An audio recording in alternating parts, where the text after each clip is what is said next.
get it on.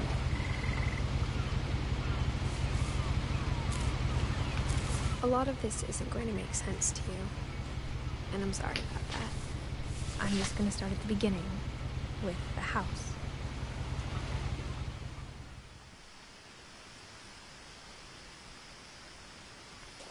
Okay.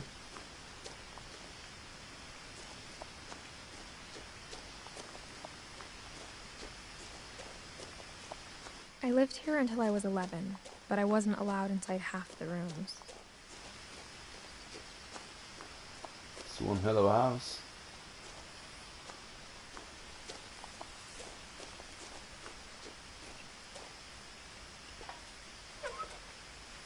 Inside the mailbox were bills from 7 years ago, marked urgent, open immediately.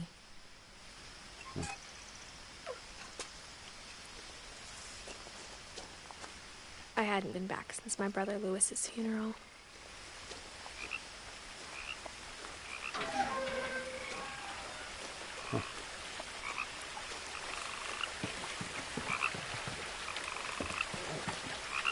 No trespassing. In her will, my mother left me a key, but didn't tell me what it unlocked. Maybe she thought I'd know. Or she thought that the mystery would be enough to bring me back. 2 thoughts.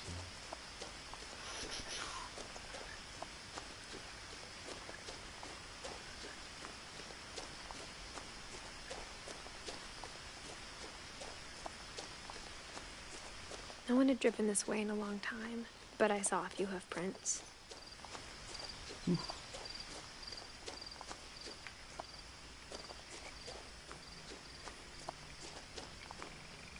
Oh, hello.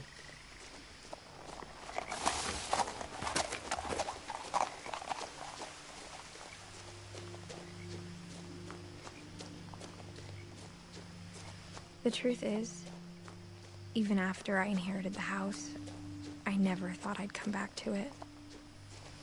But now I had questions about my family that only the house knew the answers to.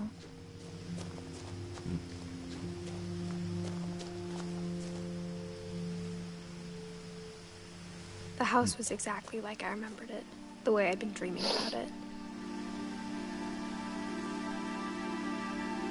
Yeah.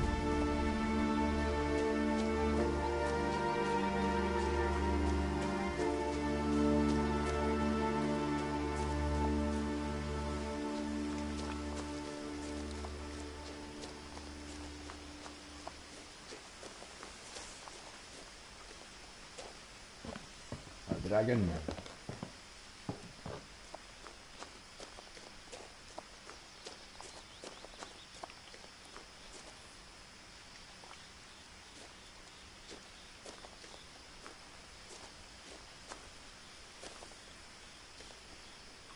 Let's see. Milton Finch.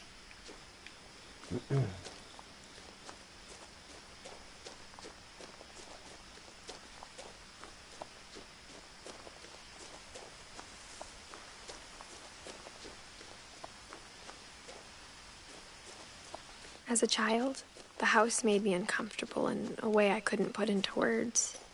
Now, as a 17-year-old, I knew exactly what those words were. I was afraid of the house. Okay. Bad memories.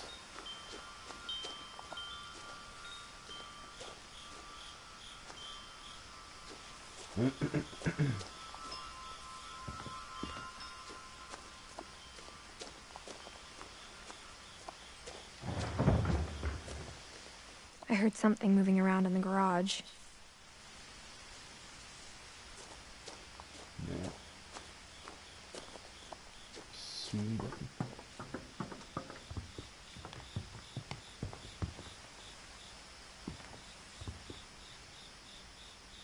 I hoped the key might unlock the front door. It didn't.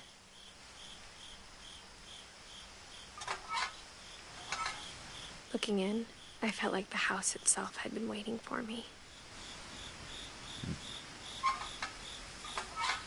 Well,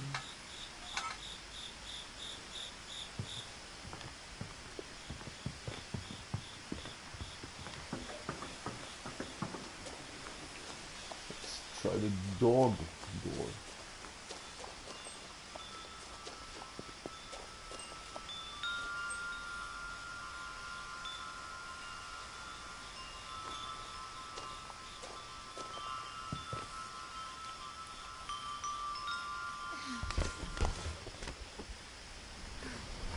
Crawling through the doggy door used to be a lot easier when I was 11.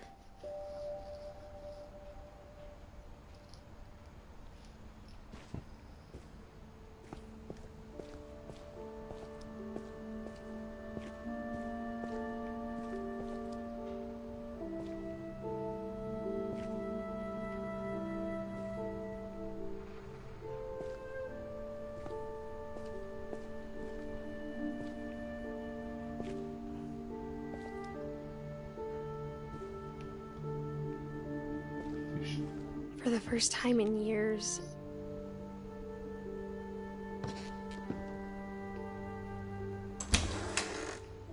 I felt like I was home. Yeah.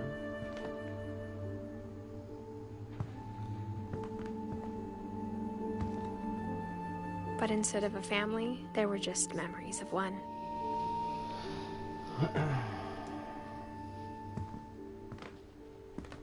Like how only one restaurant would deliver to our house, so we had Chinese a lot.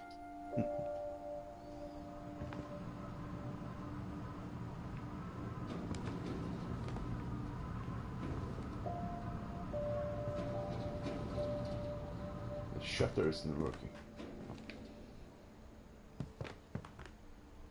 Nice. Canned tuna or something? Or how after Louis started working at the cannery, we all got sick of eating salmon. Except our cat, Salmon. Molly. Salmon.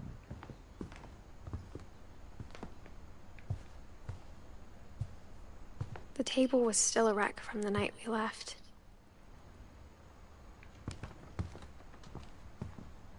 Edie. My mom was the only one of us who could imagine Great-Grandma Edie living in a nursing home. Grandma Edie.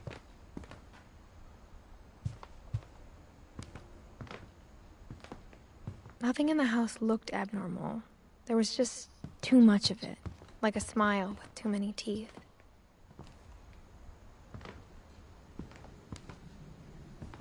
Even the fireplace had a story. Edie told me the bricks came from the original house, after it sank. Oh, hollow. Work in tempura. Labyrinths. Raw fowl. The sublime supper. Swedish folk tales. The Norse myths.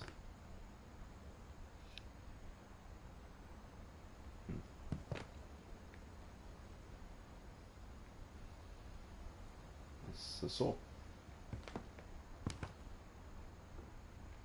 Bugs.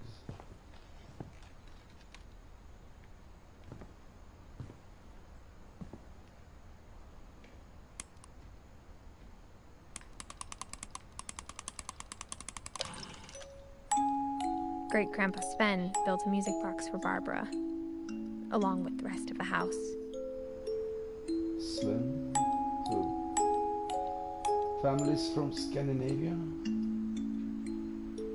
Barbara Finch. Finch is in our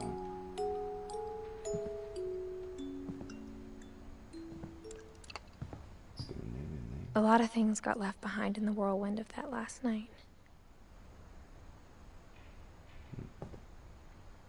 My mom wasn't much of an optimist, but she never stopped believing that my brother Milton was alive. Brother.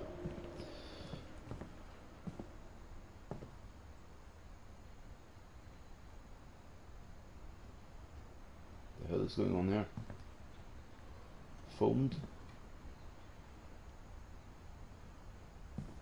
Okay.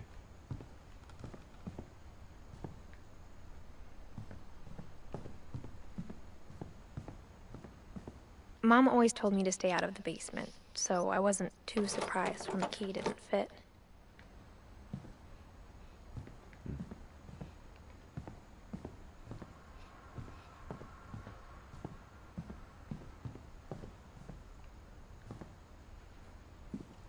After Milton disappeared, Mom sealed up all the bedrooms.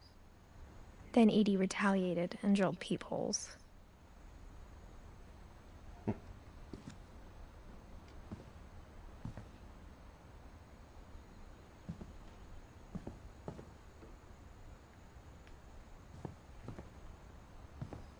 Molly.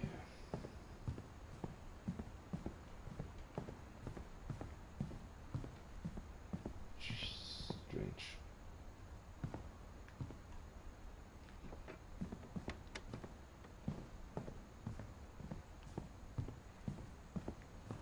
Whenever people ask me about my family, the first thing they always want to know about is Barbara.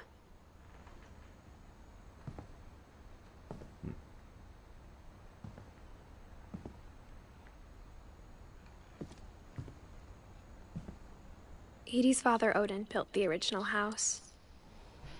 Odin? Okay.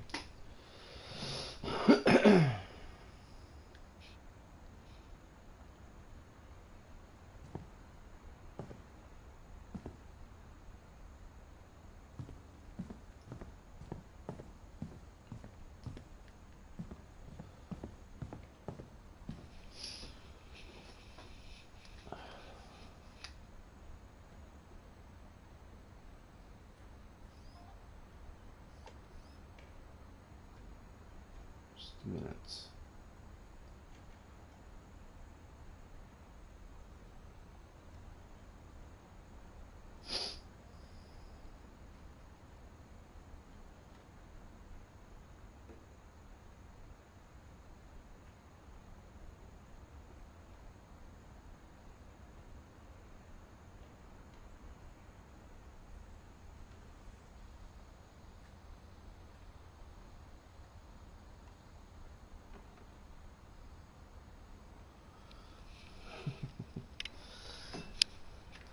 I spent a lot of time playing in Great Uncle Walter's room.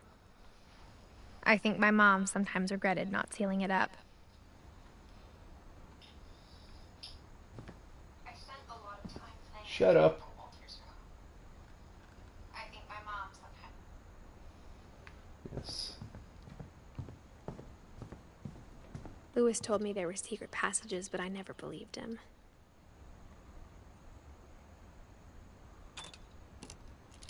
Oh. Turns out, my mom was really good at keeping secrets. Now it was time to find out what my mom had been afraid of.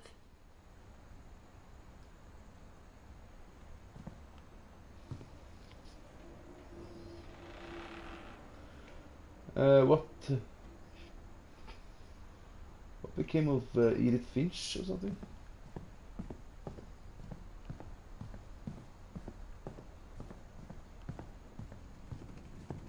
Story of a girl going back to her old house. Mom must have locked the third floor stairs on the night we left.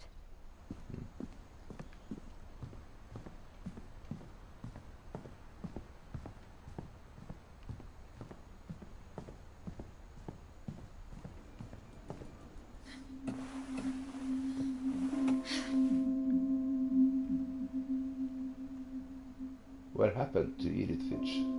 Reading this, maybe it sounds like I had a plan, but I had no idea what was behind that door.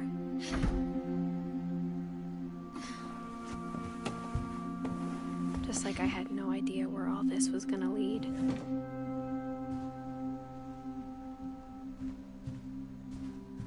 I grew up looking at Molly's room through the peephole.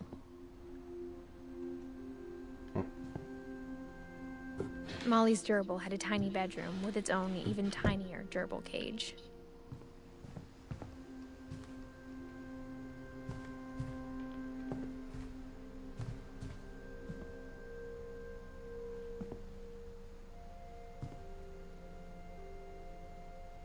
I got the sense Edie had spent a lot of time here.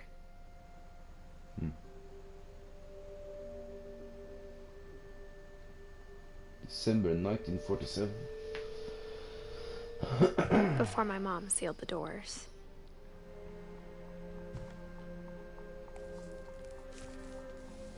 December 13th, 1947. I haven't played Going Home. I'll be gone soon, but I wanted to tell somebody about what's gonna happen. It started when Mom sent me to bed without dinner. I woke up and I was starving, so I looked around for something to eat. Okay. The gerbil food was dry, but I didn't mind it. Okay. Is that poo? Pumpkin. My Halloween candy was all gone. Okay.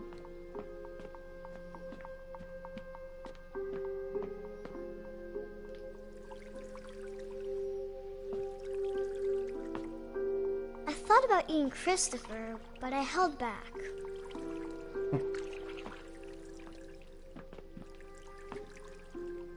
Wait, stop running.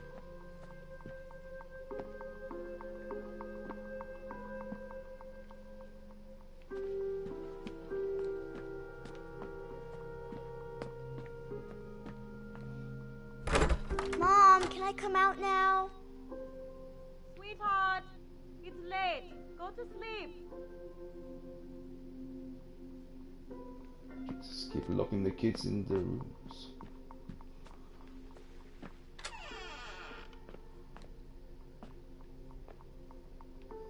Man, now it feels no how it feels to be you, Tony. So short. I kept eating and eating. Oh God.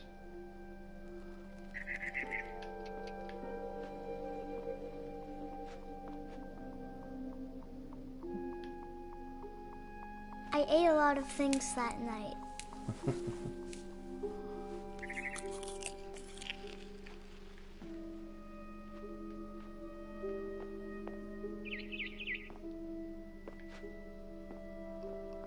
Then I heard chirping outside my window. It was a barn swallow going back to her nest. I reached out for her. Locked again. And suddenly, Oh, I was a cat. pussy! Oh, fast too.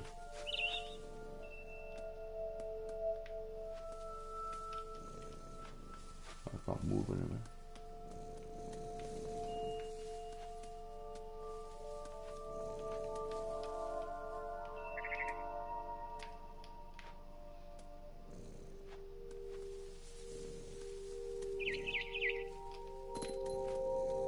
I tried to be quiet, but the bird was really scared.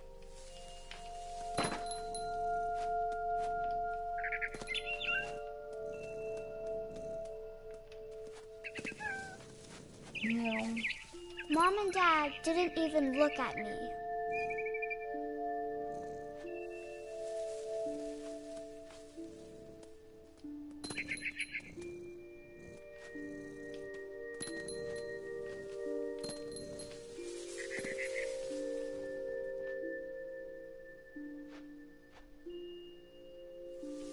The weather here is a bit rainy. Not that bad.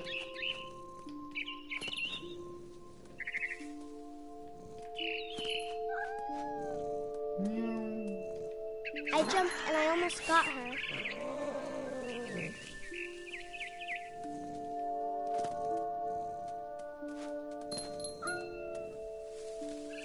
Oh. Oh, okay.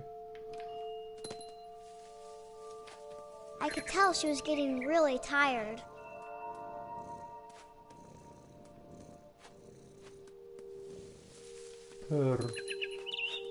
Now I was up in the big tree. I promised Dad I wouldn't climb it anymore. All I cared about was eating that mama bird.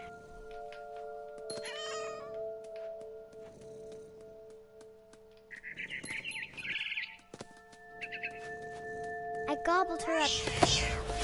Whoa, whoa, whoa. And suddenly, I was an owl. First, all I heard was the wind. Then I heard little teeth nibbling in the grass. I was thinking about my height. Oh, it's snowing now.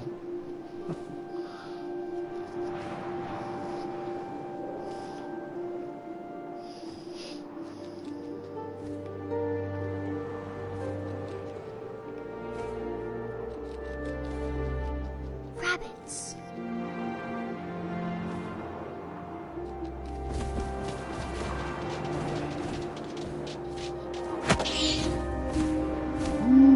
Okay.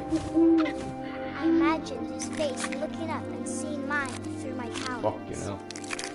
I swallowed him up, and I didn't chew one bit. Then I flew off to find something bigger.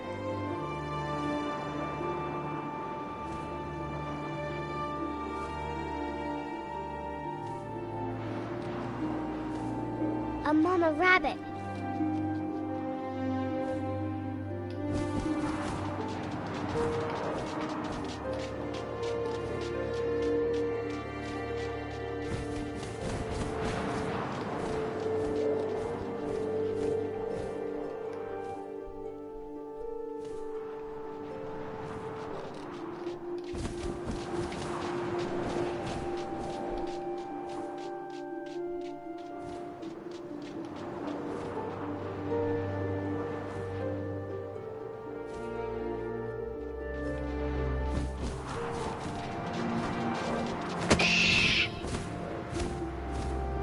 She was almost too big to carry.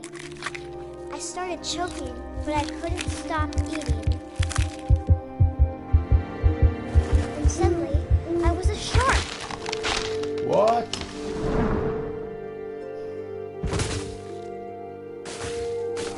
Okay.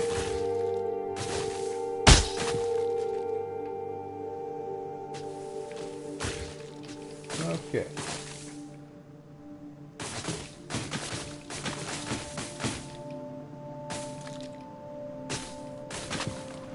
I rolled off a cliff and into the ocean. Now, I was hungrier than ever.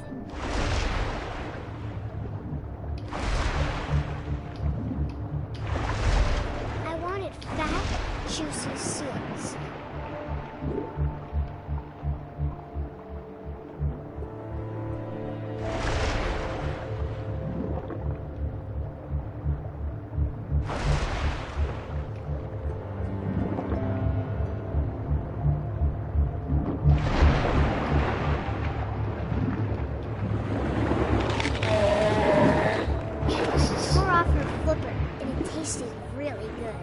Yeah.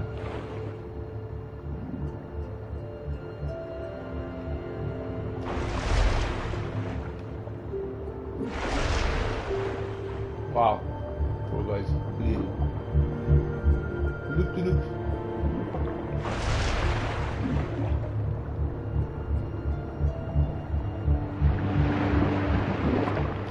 I grabbed on tight. When I was so hungry, I jumped out of the water. When I opened my eyes, everything had changed.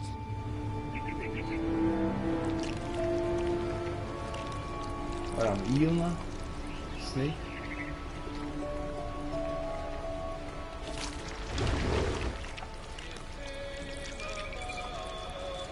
Now I was a monster, and I smelled people everywhere.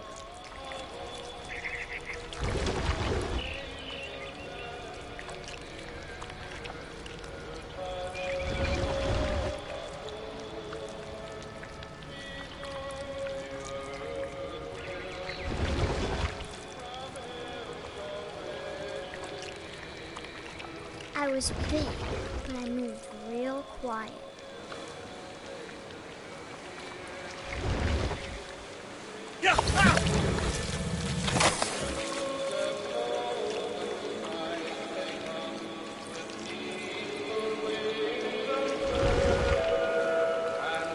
I wanted to stop, but also I didn't.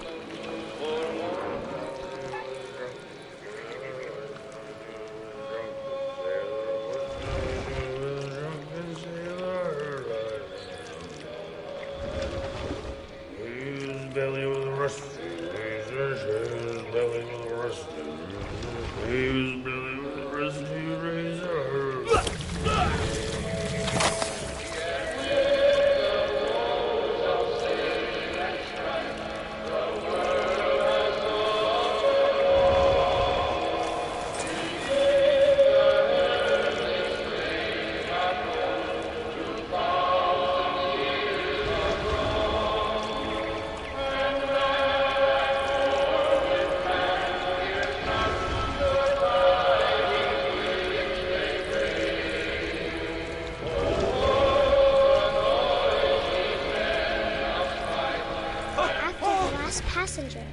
was still hungry.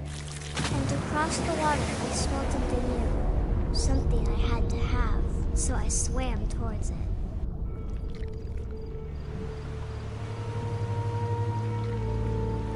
I slithered onto the sand, and the good smell went into an old pipe.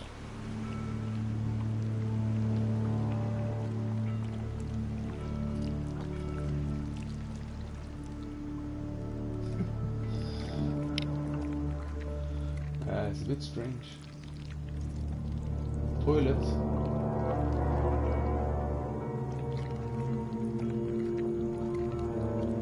I got closer and closer. Molly. Get back to your room, Molly.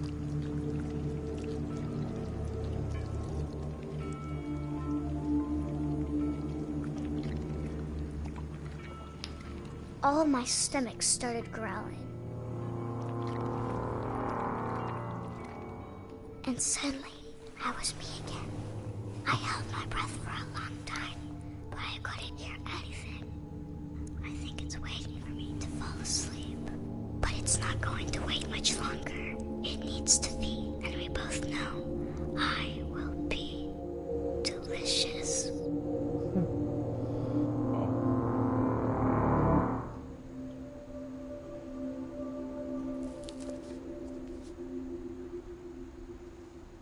Quite the imaginary girl. I'm not sure if I believed all of that, but I'm sure Edie would have.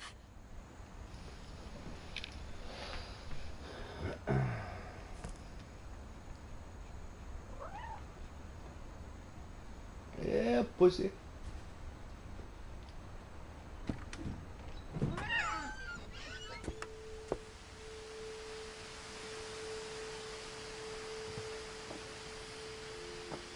This will be obvious later, but my mom never told me any of these stories. Edie would have, but Mom didn't like bringing up the past. Though, when we adopted a stray kitten, she was the one who named it Molly.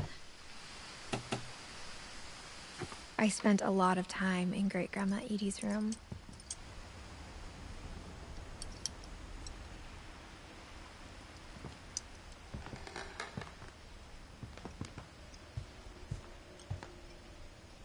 When Edie told people Sven was killed by a dragon, she could also have said he was building a dragon-shaped slide that collapsed. She could have. Norwegian flag, man! Woohoo! Sven. Dragon kills Finch.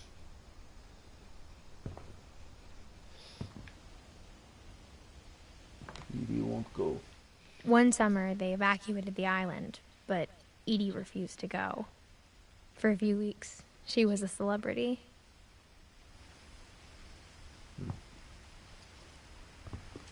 Edie gave a big interview about a mole man living under the Finch house.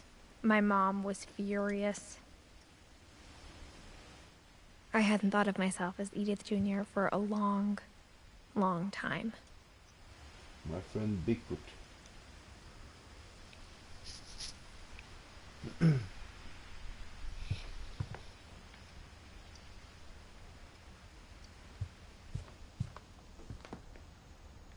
Even in her 90s, sometimes Edie seemed a lot younger than my mother. Oh, pink, pink, pink!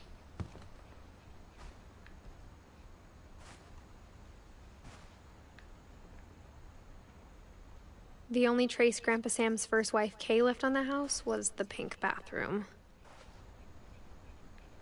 It was a pretty big trace. Oh, got another one there. How short are you?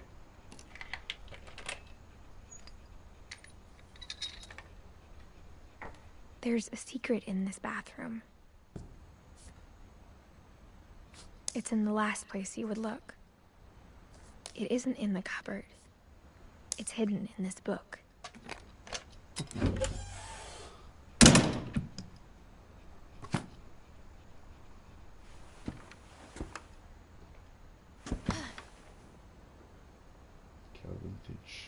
Sven gave Sam an old camera he'd refurbished. He never put it down.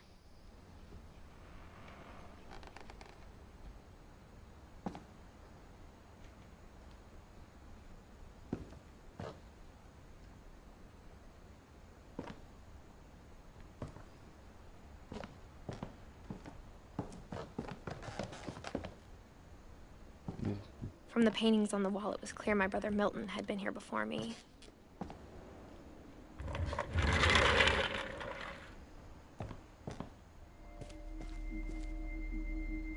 Fort Calvin.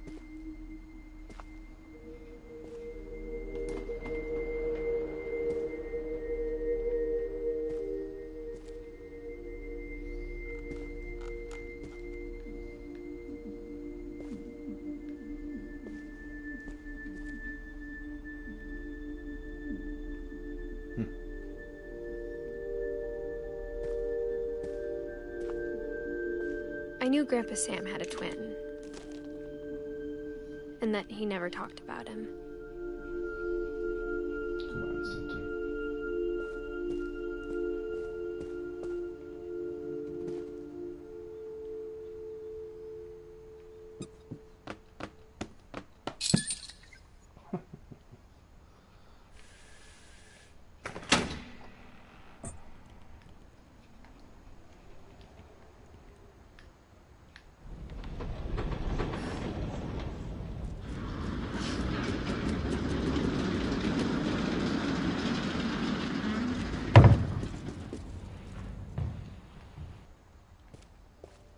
Let's check the command center first.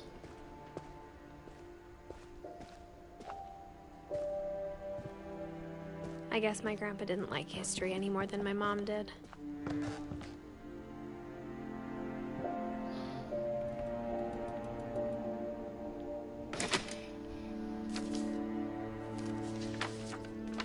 How I Want to Remember My Brother by Sam Finch.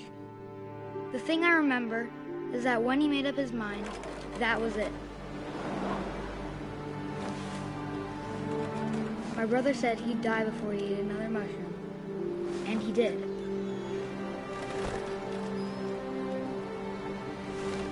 At Barbara's funeral, we swore we'd never be afraid again, and he wasn't. I think Calvin always wanted to fly. Sam! Calvin! Dinner's ready! Coming! But that day, he finally made up his mind to do it. I told him going around was impossible.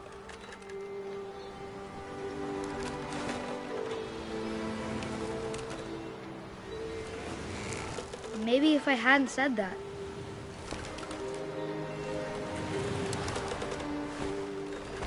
Calvin, I'm Holy not shit. gonna tell you again. Maybe if the wind hadn't picked up. Then maybe he'd still be here. But I doubt it. I think he'd already made up his mind. God. That's what I want to remember about my brother.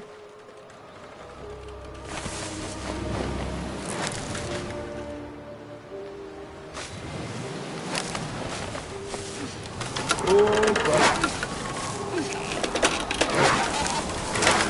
The day he made up his mind to fly. And he did.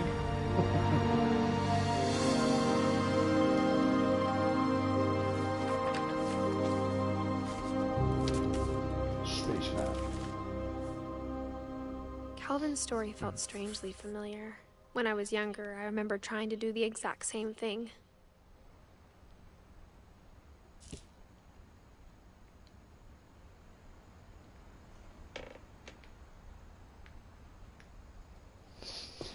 After the funeral, Edie roped off Calvin's half of the room.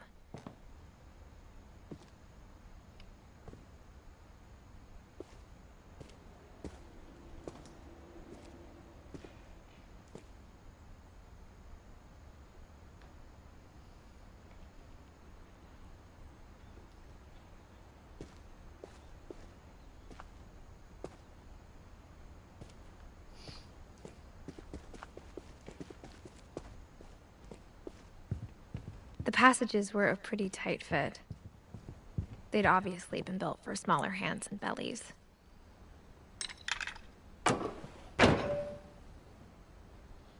Shortcuts.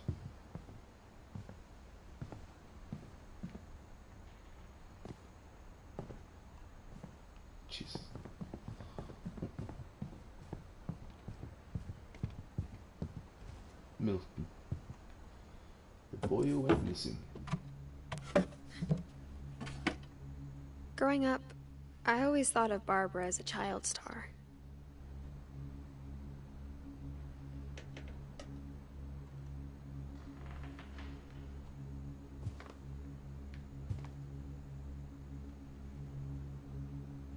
Music. My friend Bigfoot.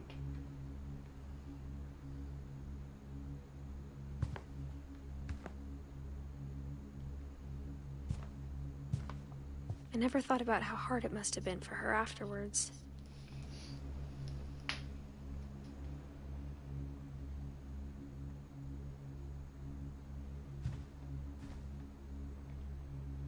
Oliver Twist. Happy birthday, Bob. Wall Street.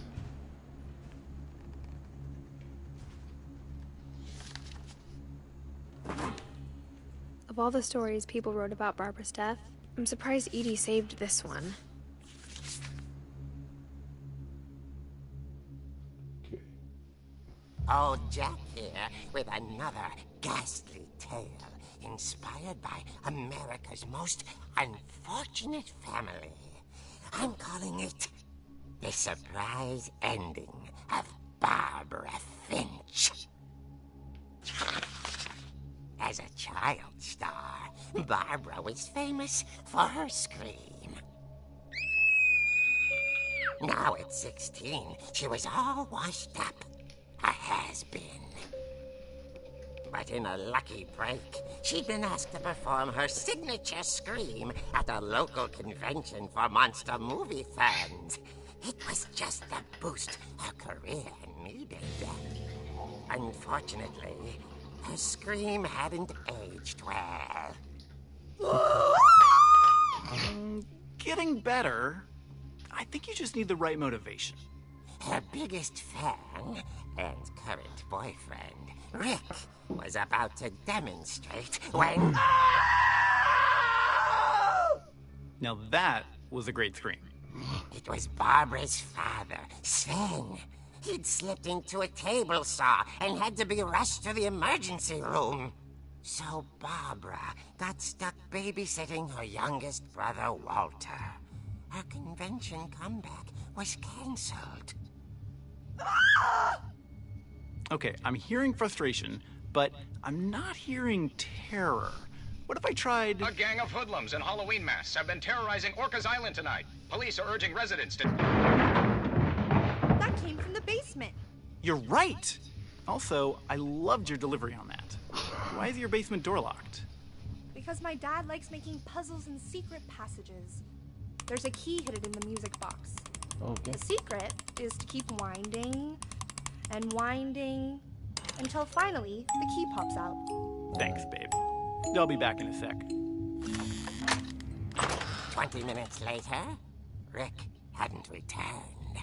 So Barbara went to look for him, right on cue. She reached for the music box. And as she wound the key, she listened for Rick, but the house was silent.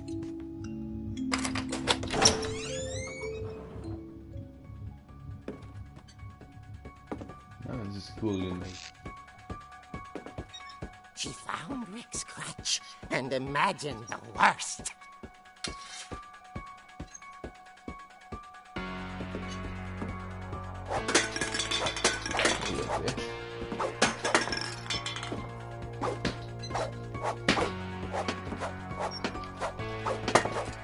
Yeah, score.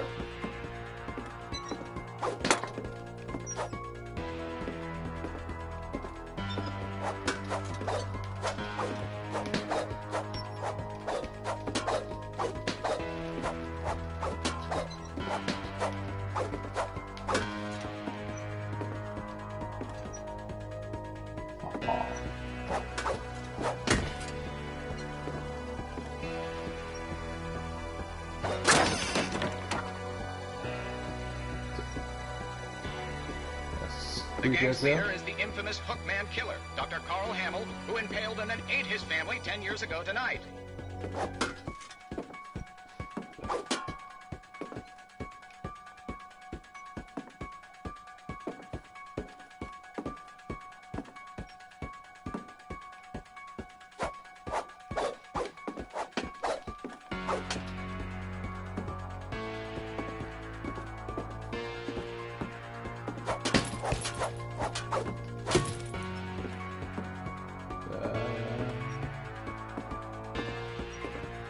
Old Finch rattled and grew still.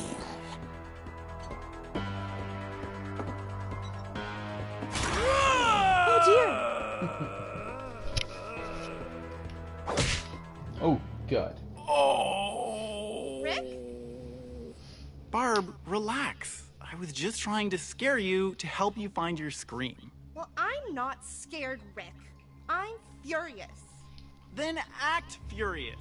All I'm getting from you now is that you're hurt and confused and She threw him out, but she kept a little something to remember him by. Barb, have you seen my other crutch? And she was still holding it when she fell asleep watching the late picture show. Hours later... Barbara! Walter, what's going on up there? Ah!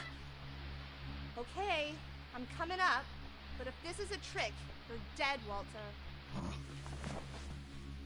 Might have to eat those words.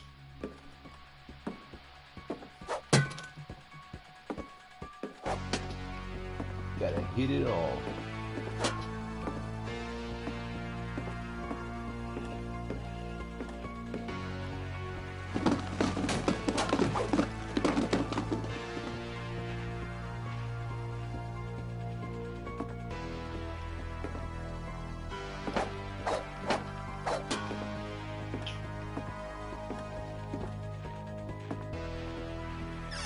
Walter, are you there?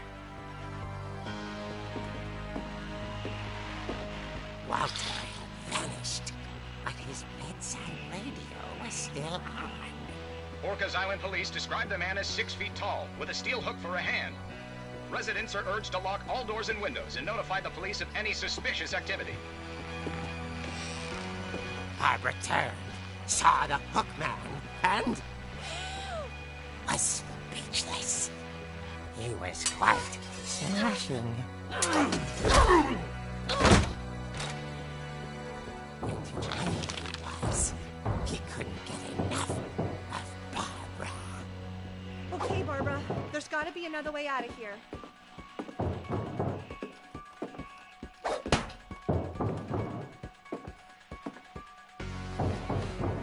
That night, she played her part beautifully.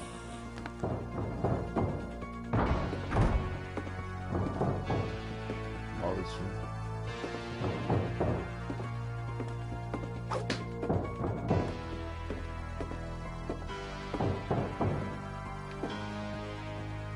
The monster. Molly's door hadn't been opened in years. The hinges groaned.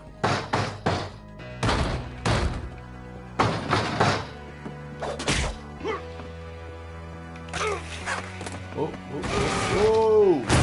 He wasn't moving, but she sensed the story might not be over yet.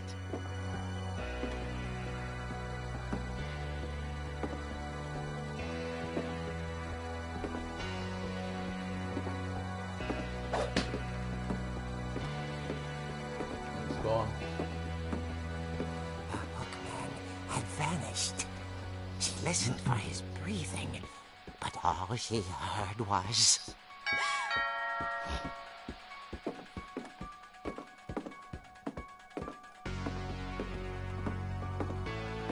At the door, she heard whispering. It was coming from inside the house.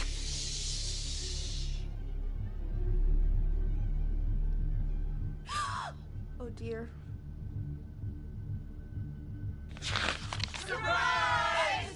Bravo, Barbara! You were wonderful. to surprise her. For Barbara, it was a dream come true. Then she saw what kind of monsters they were, and she realized what was about to happen. She was going to be famous. And with her final breath, Barbara Finch gave the performance of her life.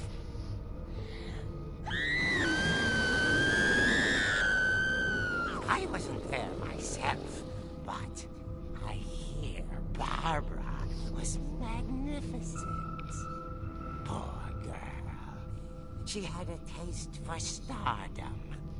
But unfortunately, so did her fans. Of course, the police blamed it all on poor Rick, who disappeared the same night. And little Walter? Hiding under his bed the whole time. He took it all pretty hard, but that's another story. As for Barbara, tucked inside the music box is all they ever found of her. Her ear. Oh, fucking hell. Now that's what I call a real eerie tale.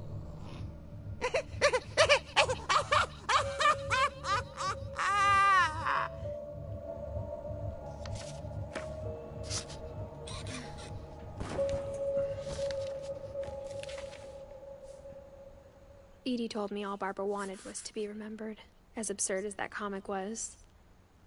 Maybe what Edie saw was a happy ending.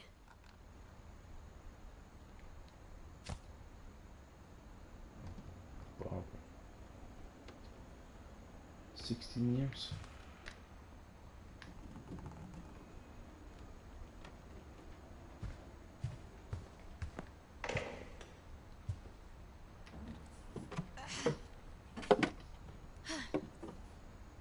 I guess now I know why Mom didn't like me playing with the music box.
Mom said the basement was off limits, unless I wanted another tetanus shot.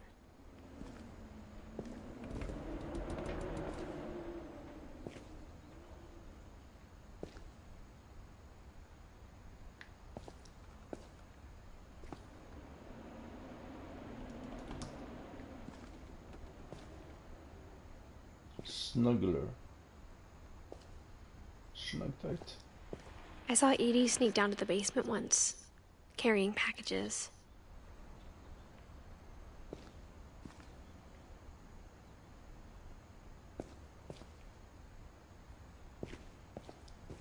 I thought maybe she was hiding presents.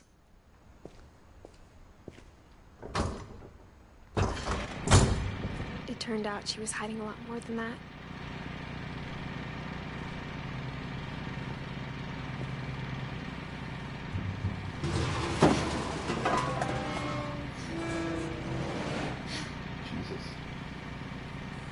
I remember asking Mom once about where Walter had gone. She said after Barbara died, he got as far away as he could. If there's a pattern in all these stories,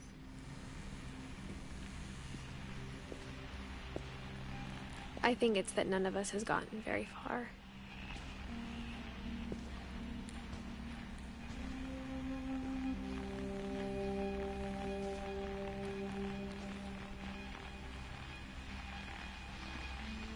Walter. 53 years.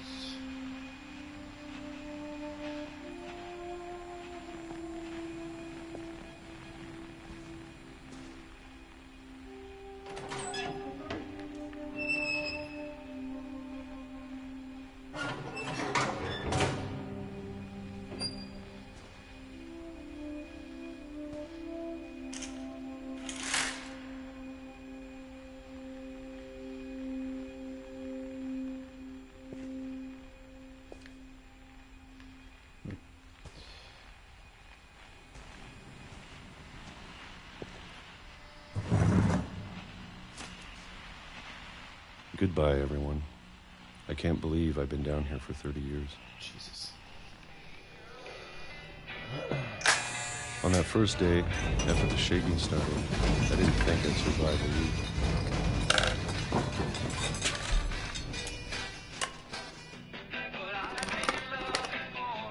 But after a few days, I settled into a routine. That's what kept me sane. Having a schedule, living for today. I always expected to be dead tomorrow. But if you wait long enough, you get used to anything. Jesus. Even a monster on the other side of the door starts to feel normal. Almost friendly.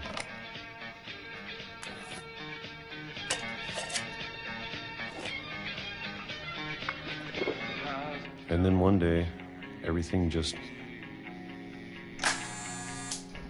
stopped. Whatever that thing was, it was gone. Maybe it got tired of waiting. Or maybe I just got tired of being afraid.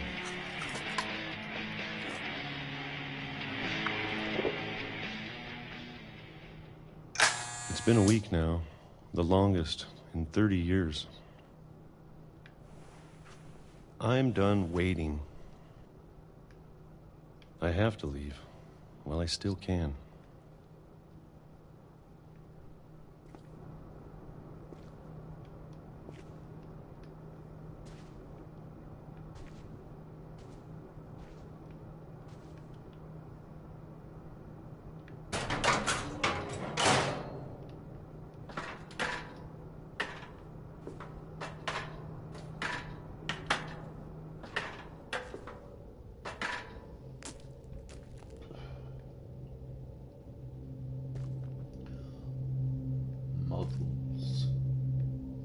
I know it's out there, somewhere.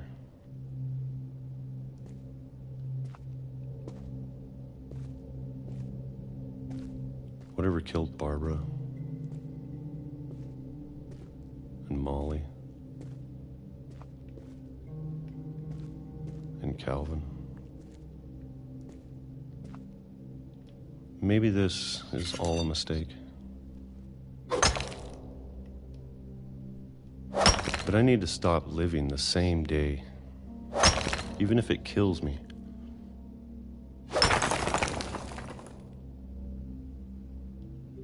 Whatever's out there, I want you to know I'm ready for it. I'm going to appreciate all of it, especially the food. I don't mind if I only have a year left,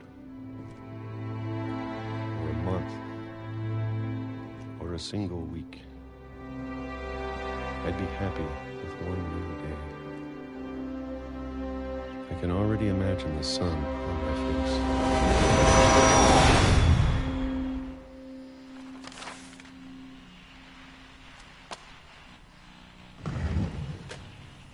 So he might still be alive. Walter died when I was 6. Okay. I can't believe my mom never told me he was down here.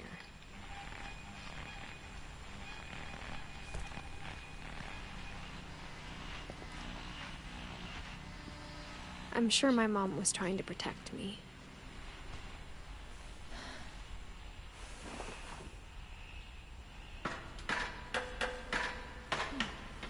Maybe she was afraid I'd end up like Walter. But if she never told me about an uncle under the house, I can only imagine what else she was hiding. I don't want to make the same mistakes she made.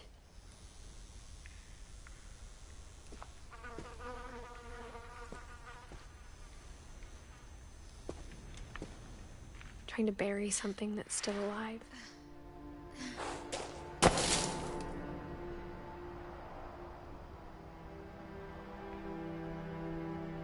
Now that there's only one of us left, or maybe two, I thought it was time I heard the stories for myself and found out what happened to everyone else. But now I'm worried the stories themselves might be the problem. Maybe we believed so much in a family curse, we made it real.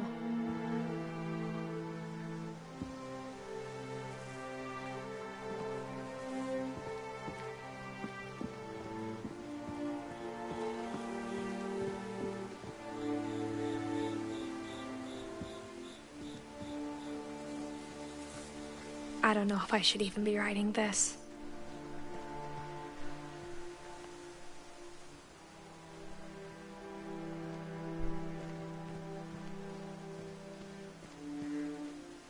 Maybe it'd be better if all this just died with me.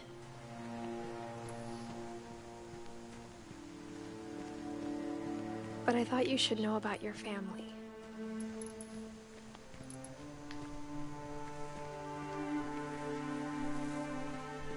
And the history you're a part of.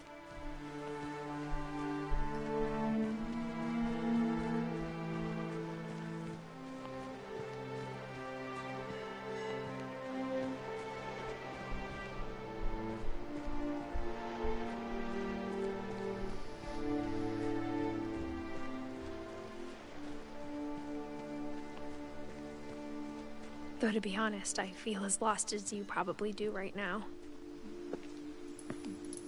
I think the people in these stories believed them, for what that's worth.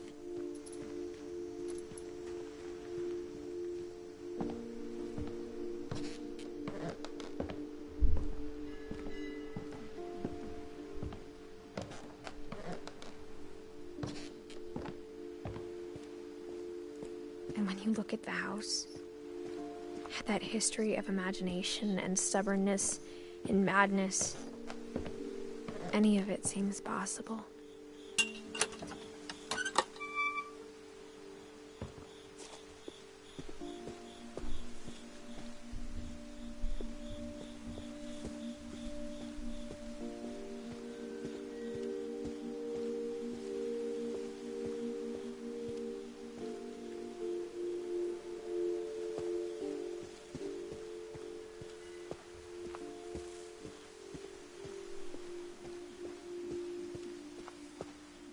I think we've been surrounded by death for so long, we've just gotten used to it.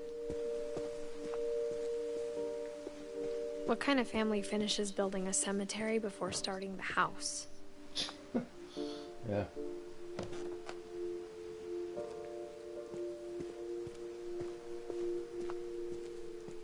It's embarrassing for me to admit this, but the pet cemetery made me more uncomfortable than the human one. 3 of the gerbils were mine, and 2 had been my fault.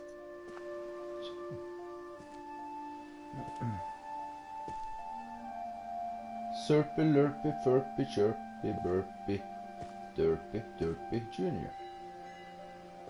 Okay.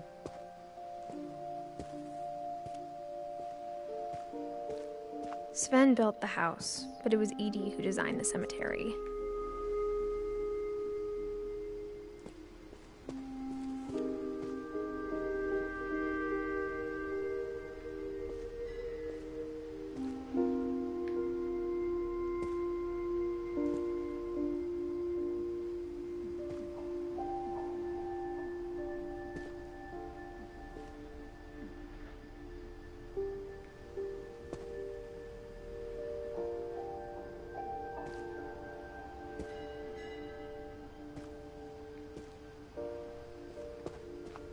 I'm sure Odin's monument had been Edie's idea.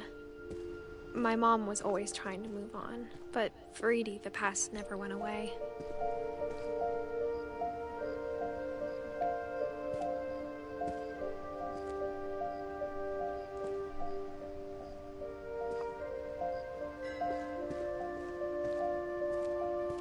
She could see it poking out of the water at low tide.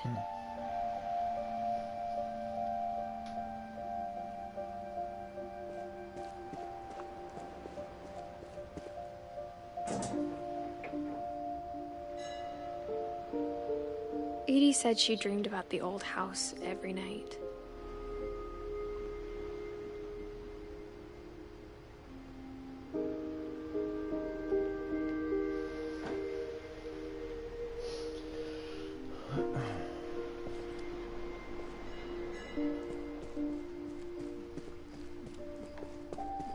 Edie's side was always easier for me to understand. But the older I get, the more I can see where my mom was coming from. Her dad had been pretty strict, but it wasn't enough to save her brothers. She was just trying to do better.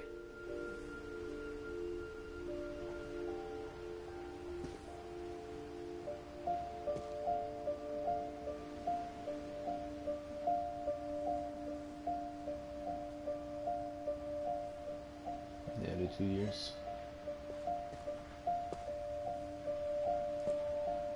She lost 2 of her brothers, just like I did. I get why she tried so hard to protect us.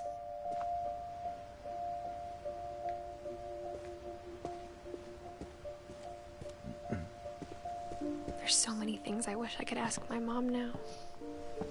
Part of me thinks this is what she wanted all along.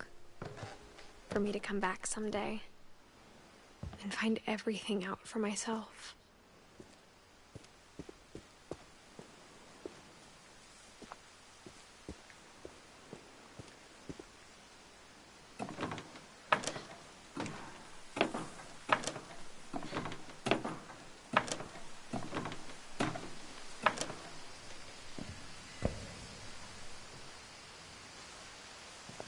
But looking back on it now,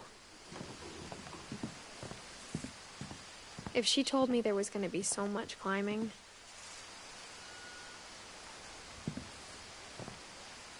I never would have come when I was 22 weeks pregnant.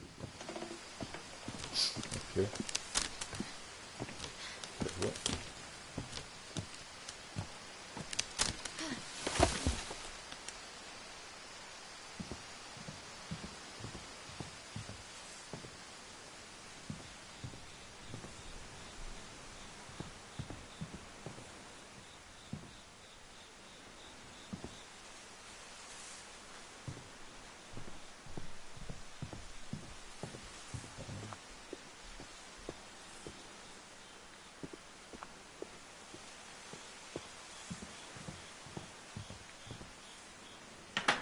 I never met Grandpa Sam, but I think he and my mom had a lot in common.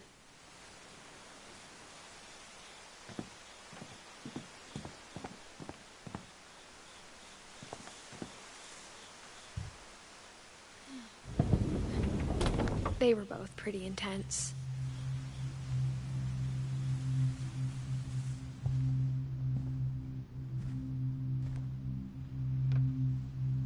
Sam. Sam spent his life shooting photos, but Mom said he got nervous being in front of the camera. I guess we're all afraid of something.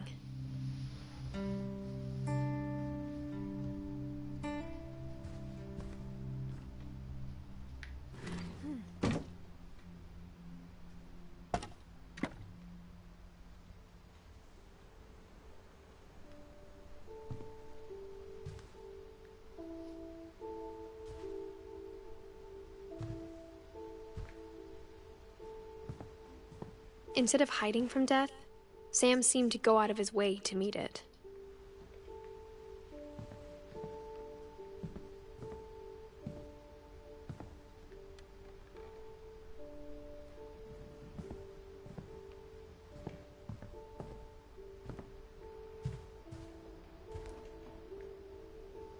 Okay.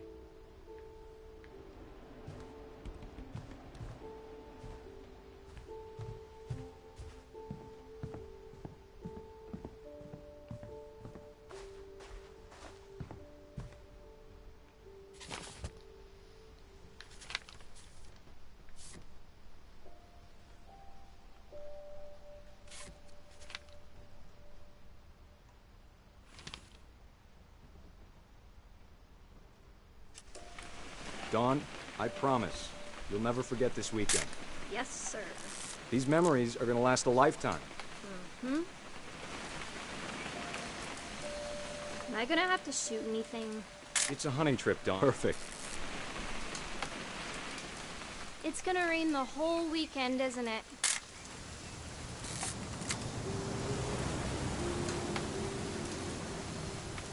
Please just take the damn picture.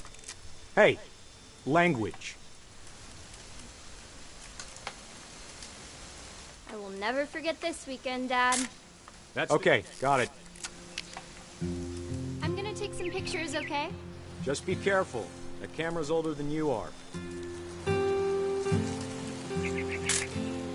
Aw.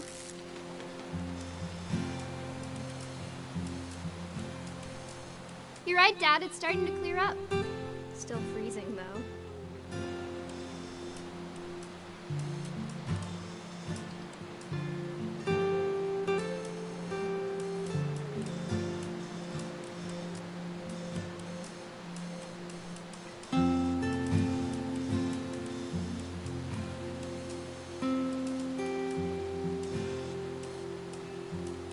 Definitely should not have drunk all that coffee. Hold Hey! That's a keeper. I'm just saying, I'm not always gonna be here, Dawn. You'll need to remember this stuff, if you want to survive. I'll be fine, Dad. You know who else thought he was gonna be fine? Some guy who died. Dawn, I'm being serious. I know, Dad. You're always serious. Doesn't being out here make you want to chill out? Well, to tell you the truth, I haven't been out here in 20 years. Dad! Good eyes, Dawn.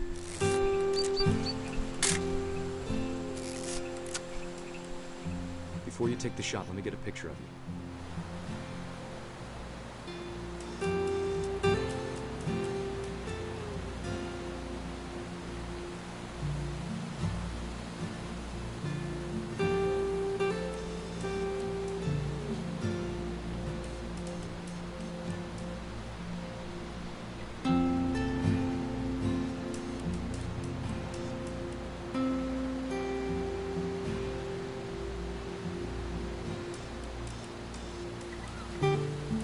Dad,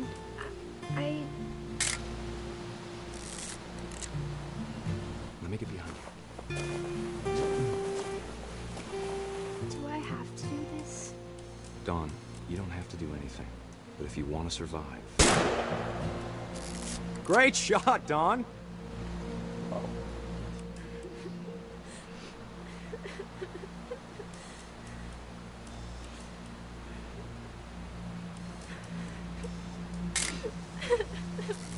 I'm proud of you, Dawn.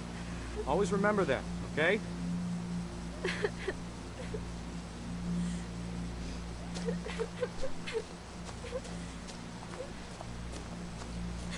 Sorry, Dawn. Just gotta reset the timer.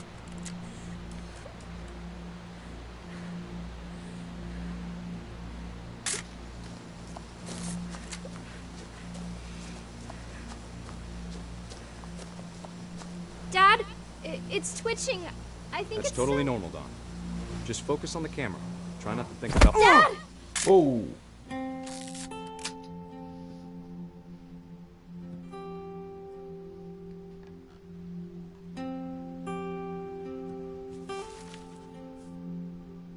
Of all these stories, that's the one I wish most that my mom had told me. Okej. Ingeborg.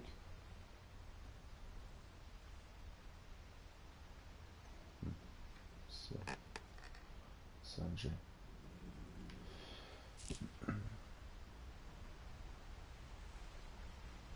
Yeah.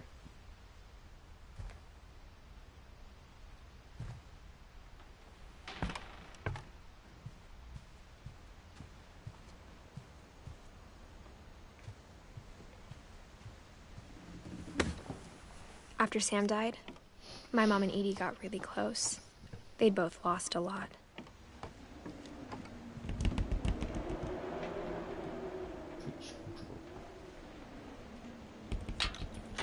Gregory.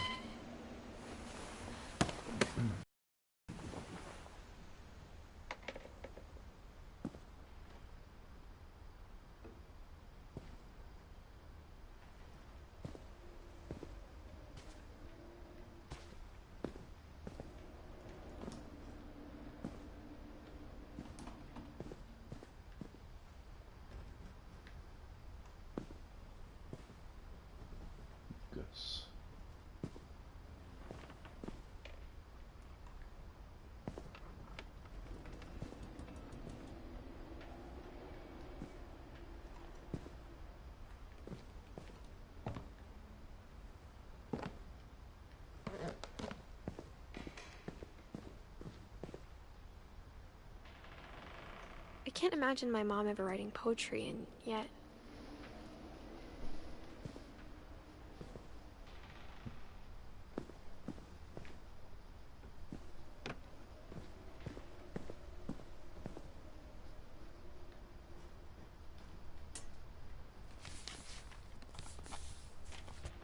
Divorce contract.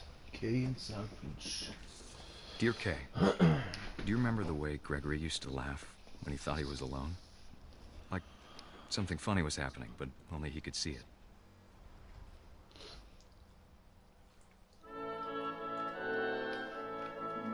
I think he saw things the rest of us don't.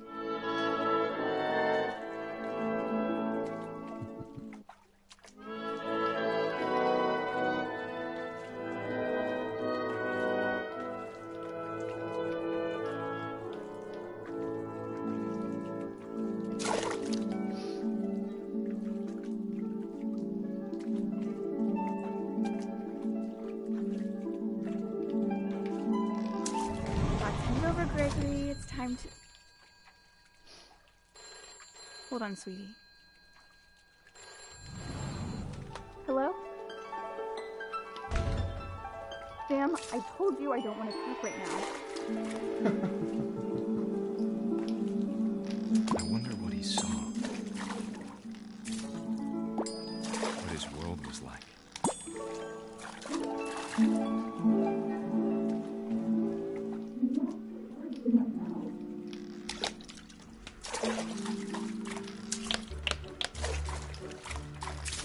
Reminded me so much of Calvin. Oh. Lost in his imagination.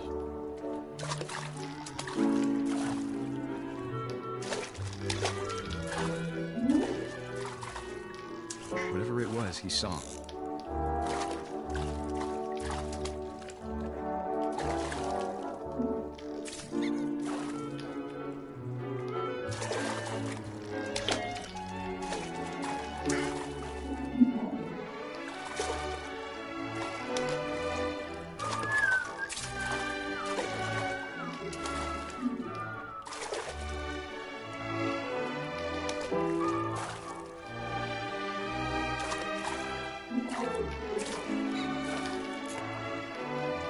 Sure made him happy.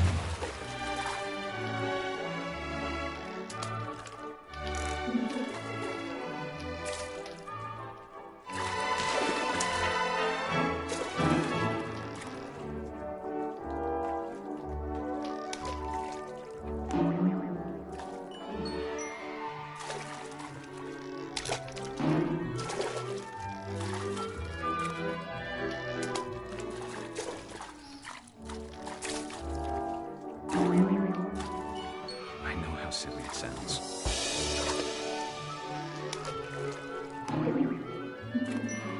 But I worried about a baby being too happy. I could feel him slipping away. Sorry about that, Gregory. I know you did everything you could. Maybe if I hadn't called that night. Damn it. Hold on, I don't want Gregory to hear this.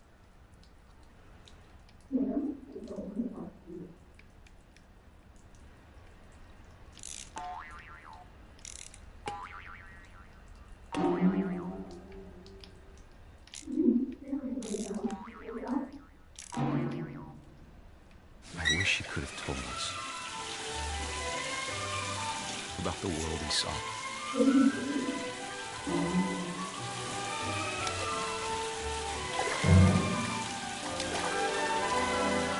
There's so much I don't understand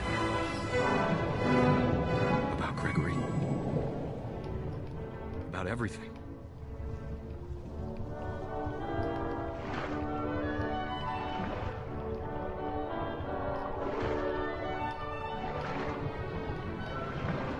What happened wasn't your fault.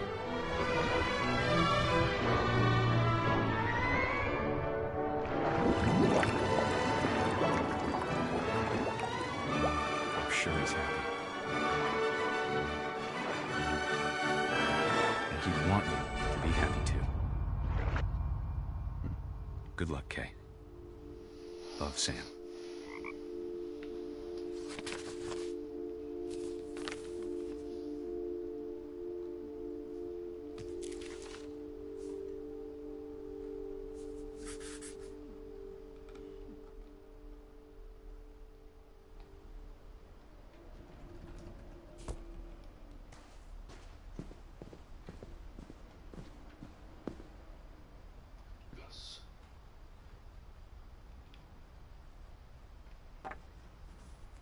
A poem for Gus, who always said the wedding was a bad idea. Our father never hit us kids, at least not very hard, before the day my brother said with teenage disregard that he'd be dead before he'd see a wedding in our yard.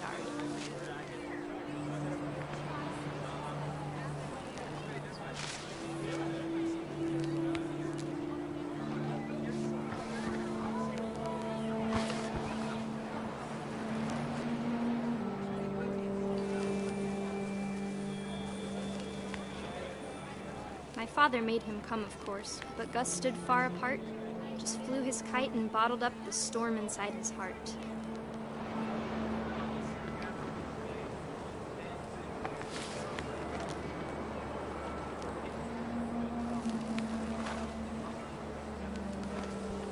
I tried to talk him out of it, but though he'd never met her, "We don't need a stepmom," were the words that I now pronounce you husband and wife.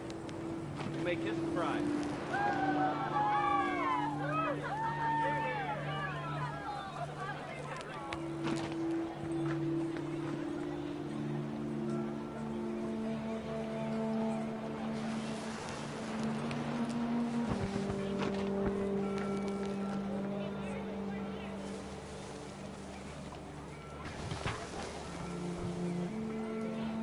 When the time for photos came, Dad ordered him to come here.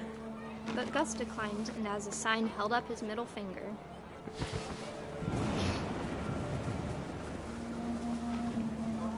The wind picked up, and panicked geese appeared and quickly went. But all the humans did that day was go inside the tent.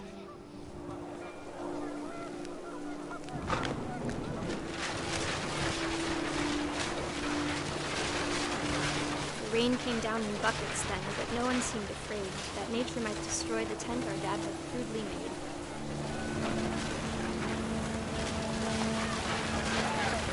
The thunder sounded much too close and full of angry power. But all my father said to this was, "Make the music louder."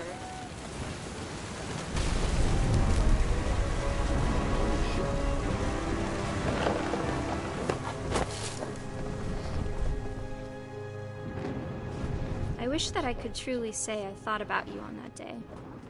Out there on the beach alone, just you, the wind, the sea, and foam. But I didn't, until we found you.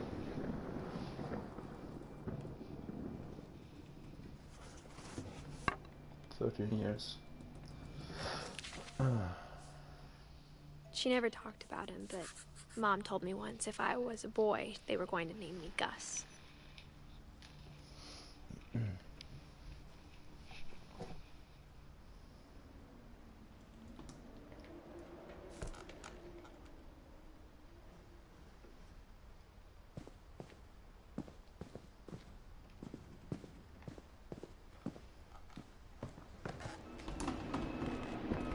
My mom moved up to the loft after her brothers died.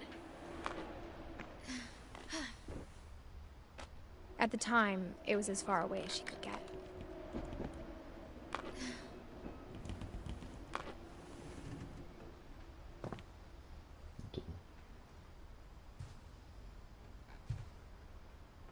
Religion was another thing my mom never talked about, but I think it helped her a lot after her dad died.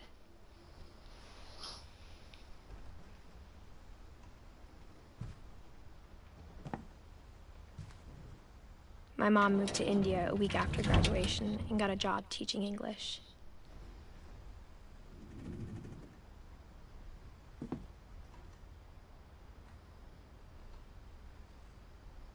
She spent a summer building houses in Calcutta, where she met my dad, Sanjay.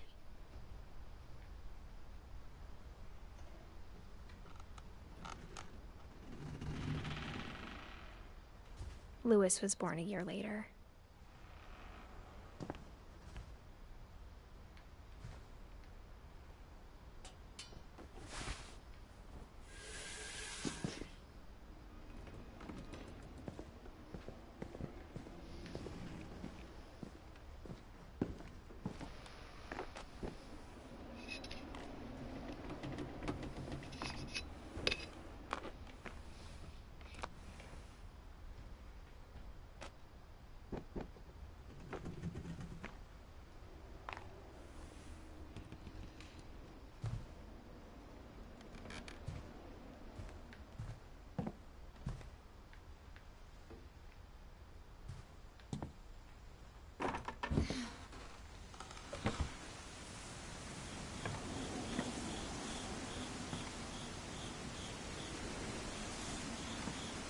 When my dad died, I don't think Mom knew where else to go.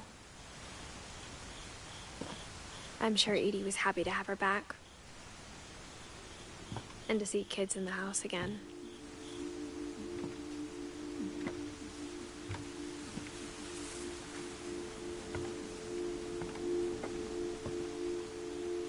The house had to get a little bigger, but Edie was used to that.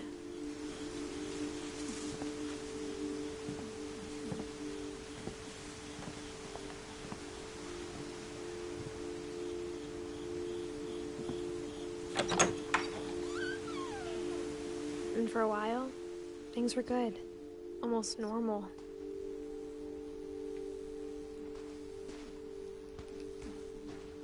But it didn't last.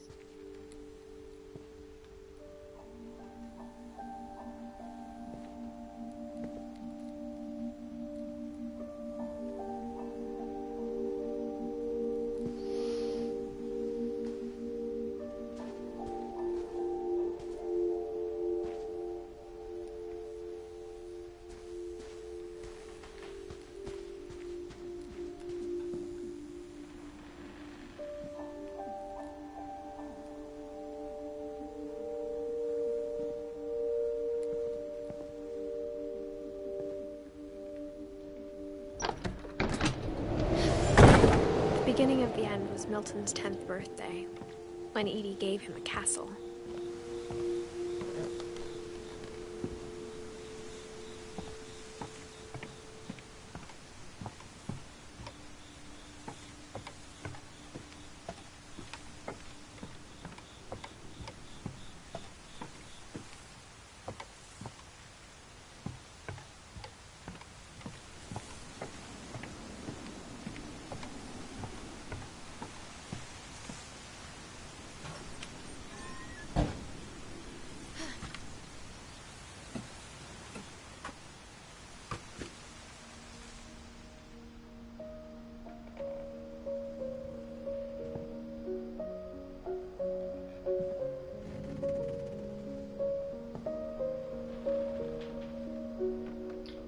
This is from the Unwritten Swan.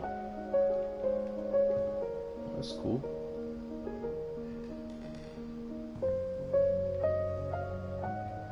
Huh. Cool.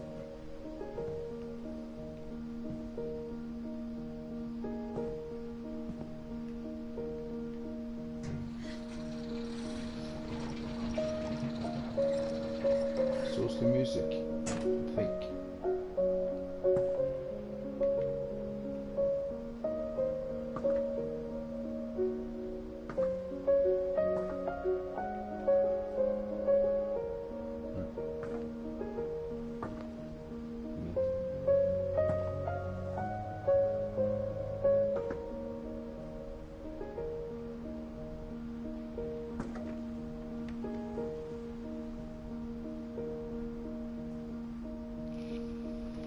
I'll be right back.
Yeah. Milton Finch in The Magic Paintbrush.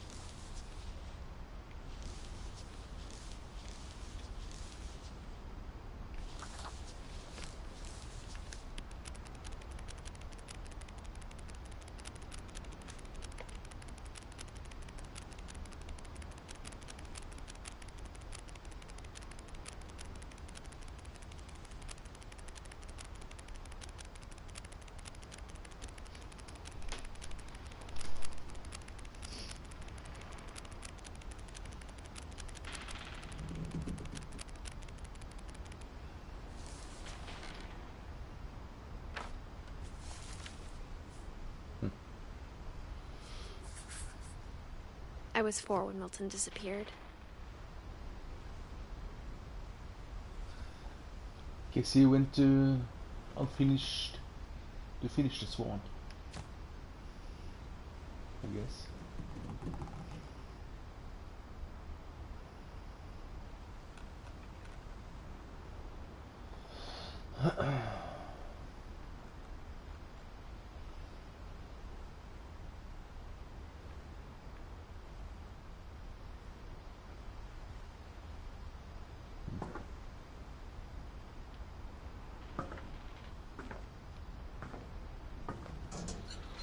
Mom spent months searching for my brother.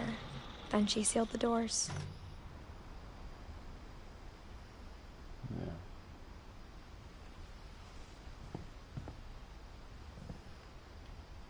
Whatever Milton had found in the house, Mom didn't want it getting out.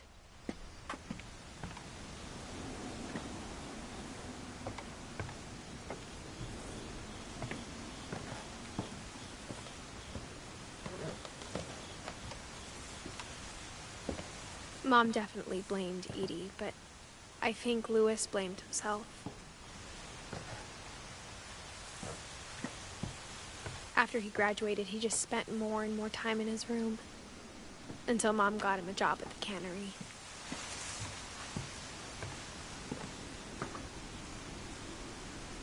Oh, it's a gamer.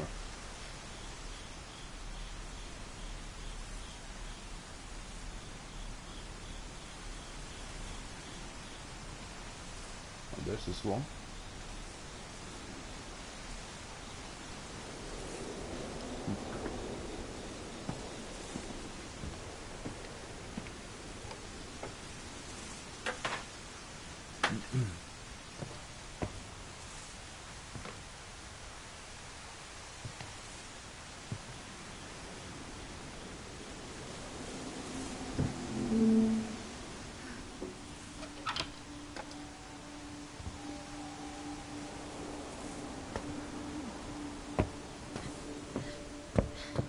Louis's room smelled very, very familiar. That part of him lived on.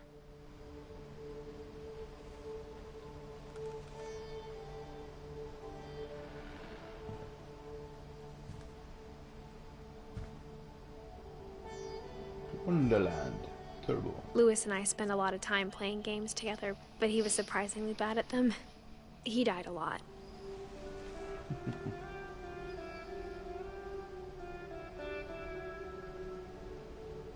Combination of PlayStation 1 and Super Nintendo.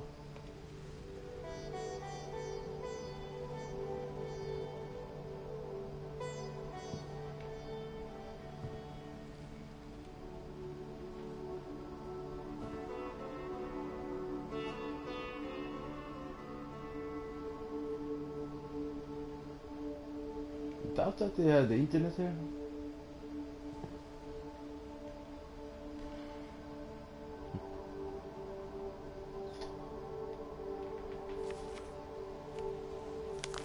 Dawn.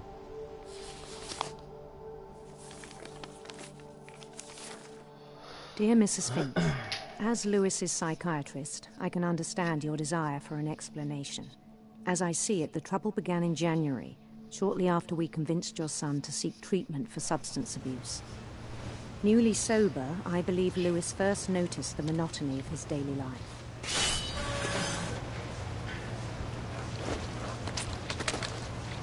He kept working at the cannery, but he withdrew part of himself. In our sessions, I saw the same behavior. His mind began to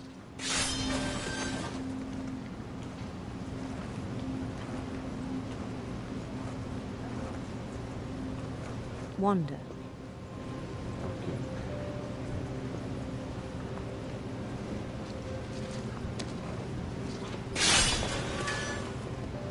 I asked him to describe it. He said he started small, imagining a labyrinth. He'd feel his way about, then something moved. Bats and toads.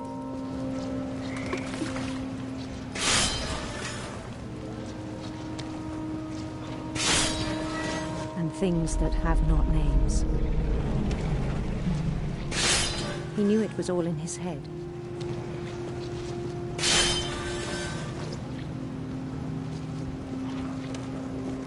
But he took it very seriously. I had hoped he'd find himself.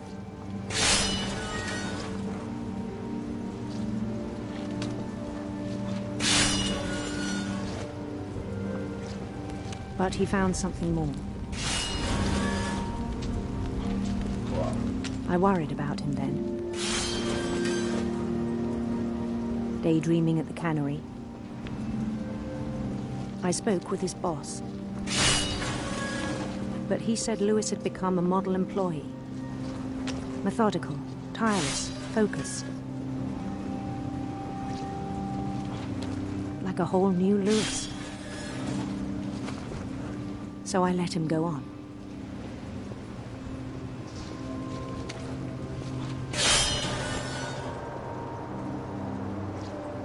I even encouraged him.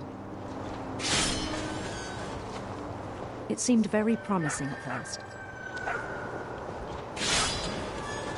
He told me he'd made a new friend.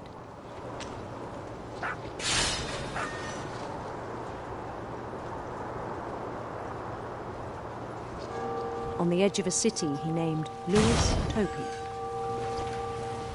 He built the city up slowly, brick by brick. Then he made musicians.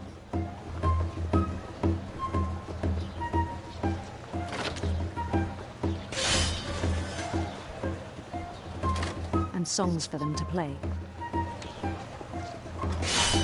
He talked about starting a band. And he was always humming something. Every day his imagination grew stronger. He no longer spoke at the cannery. But his chopping was as reliable as ever. Then one day it struck him that all the cheering crowds, even the stones under his feet, were all in his imagination. So he could do whatever he wished.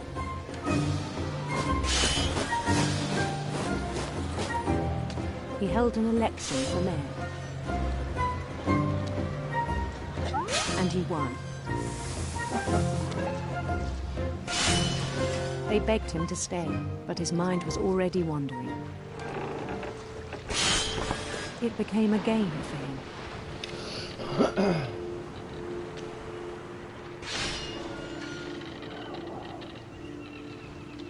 He'd conquer a city, then immediately push on.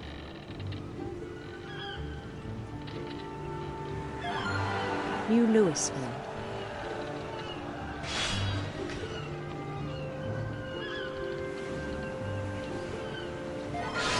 St. Louis. He started drifting away from our reality.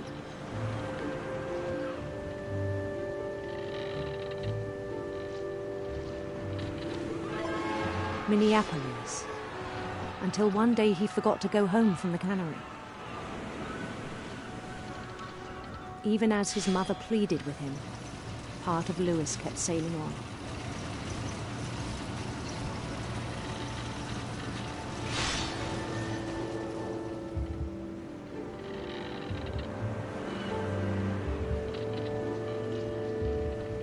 In Lewisburg, he heard rumors of a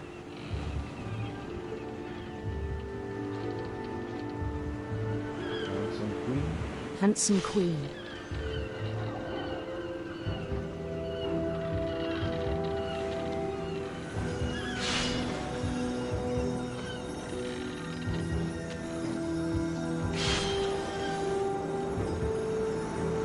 The queen was on her own quest for sinister serpents.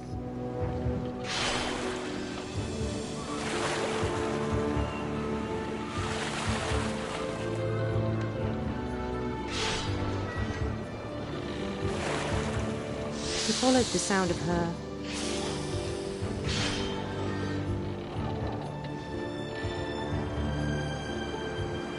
silver harp.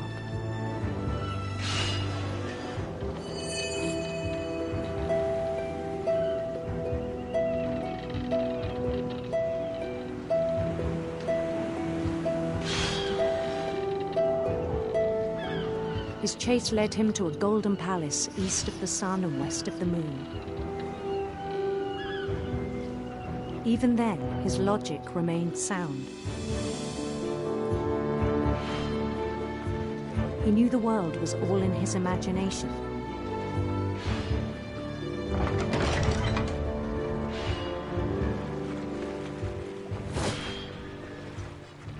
But he was so proud of having created it. In his own eyes, he'd become something greater than a king.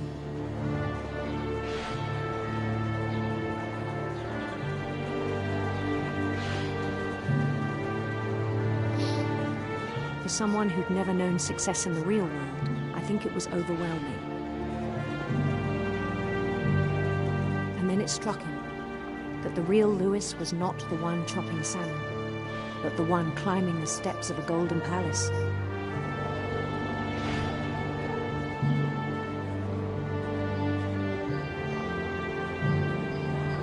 My imagination is as real as my body, he told me. It was hard to argue with him.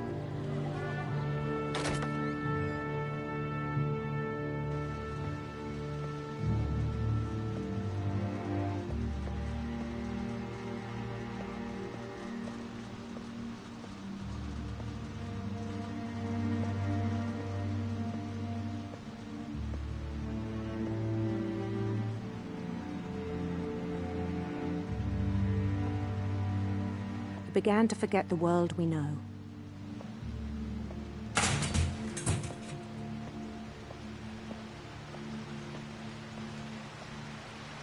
I think it pained him to remember Lewis, the cannery worker.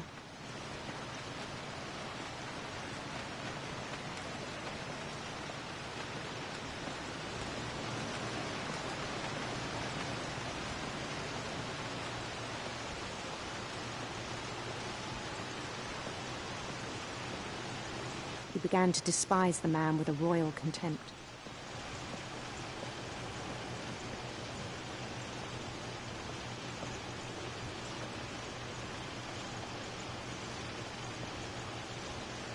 It's like doing anything.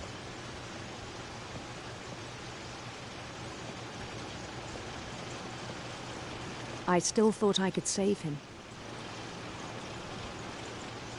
Even after he said he was being crowned king over all the lands of wonder.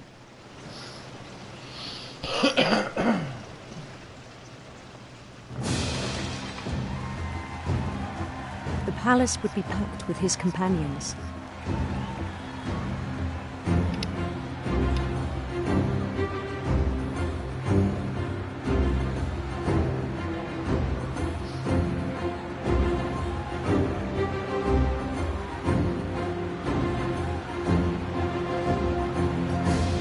Including the wise Calico who'd insisted on advising him.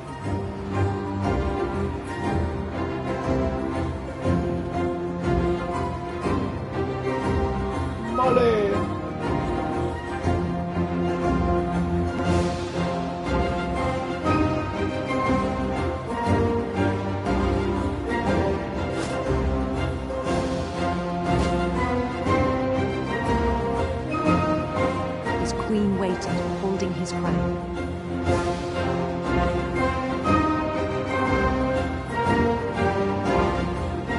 There was only one thing left to do.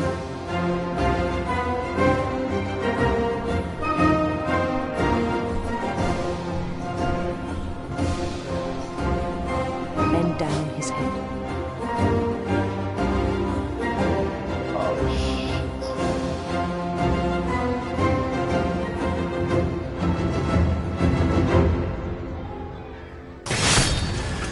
I think you know.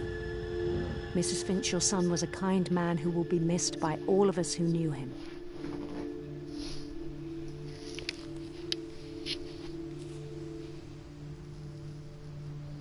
Emily North. My brother was really cool. I wish you could have met him.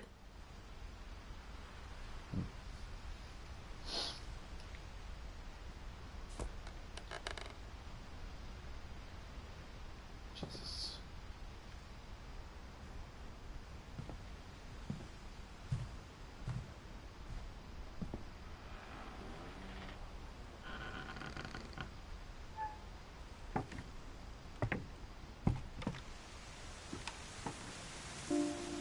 On the way back from Lewis's funeral, my mom told me to start packing.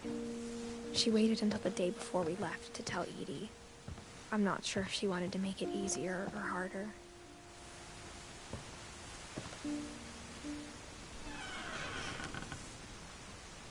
I wish we'd stayed. But I understand why we left.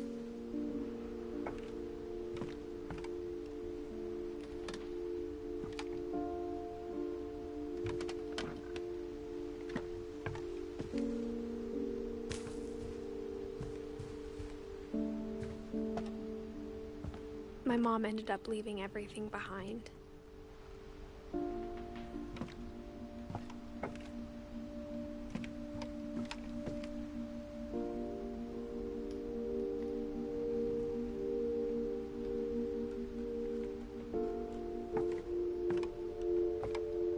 What happened that night had been coming for a long time.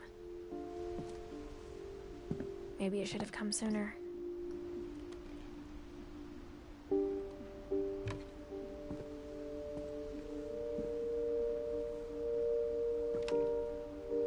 But it had to end one way or another. All that's left now is to tell you about that last night.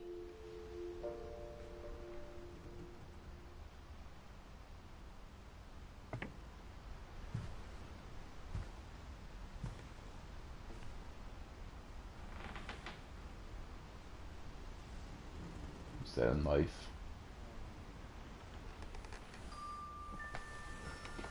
Or a feather?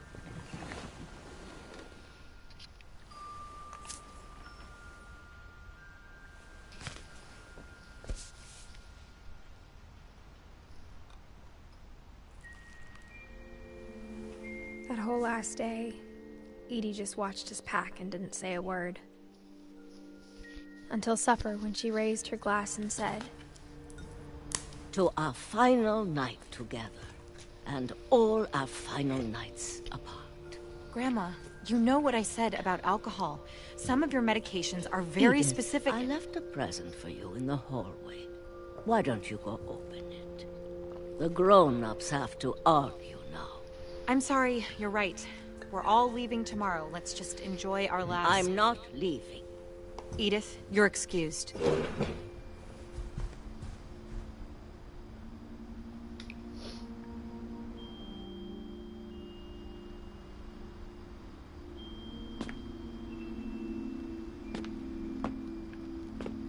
The power had been shut off that morning, but Edie always had plenty of candles.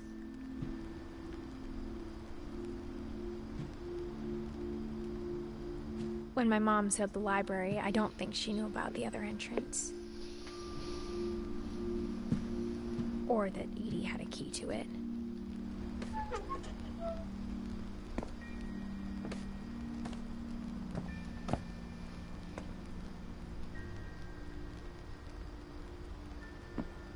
That thing you're afraid of isn't going to end when you leave the house. Edith has a right to know these stories. My children are dead because of your stories!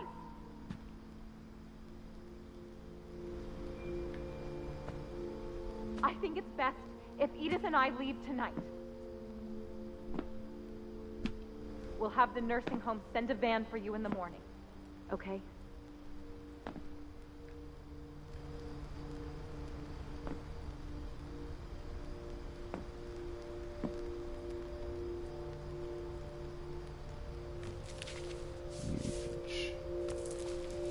Dear Edith, there's so many stories I wish I could tell you, but there's only time for one.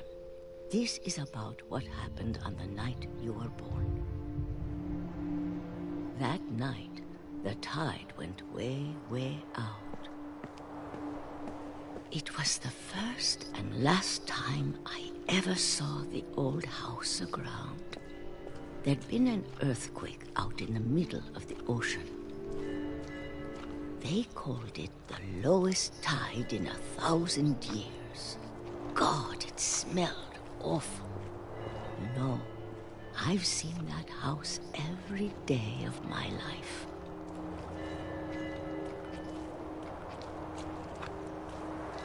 But I never thought I'd go back to it. When the fog rolled in, I lost my way.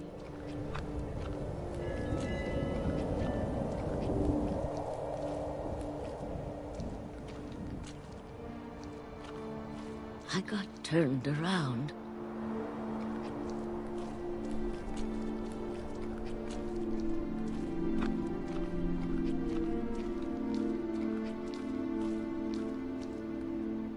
For a while, I wandered.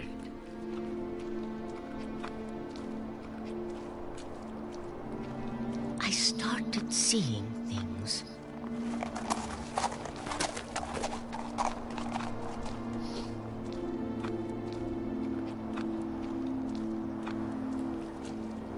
Things I'd forgotten had ever existed.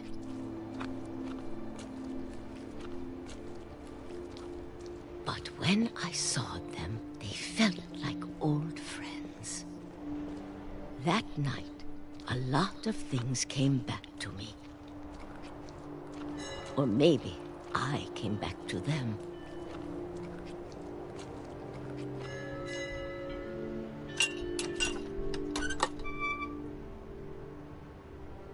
Things I can't explain, but that I need you to try and... Edith, what are you doing in here? It's mine. Edith! Mom, you're gonna rip it! Let go! I kicked and screamed, but Mom dragged me to the car.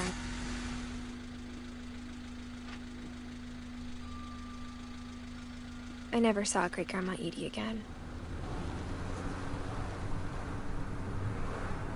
The next morning, the van came to pick her up, but she was already gone.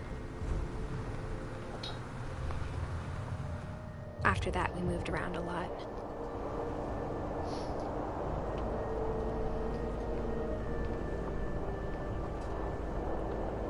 We both tried to make the best of it.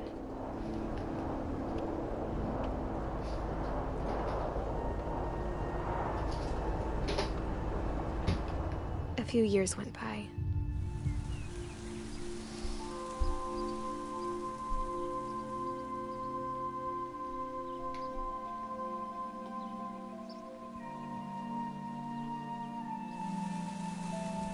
My mom didn't like to talk about it. But she started getting sick a lot. The rest happened pretty quickly.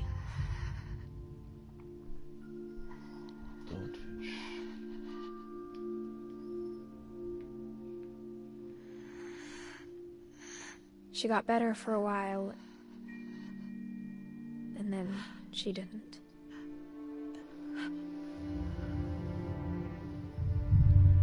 And then I was alone.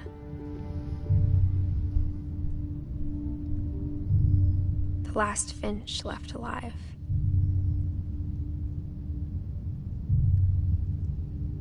Until I found out about you.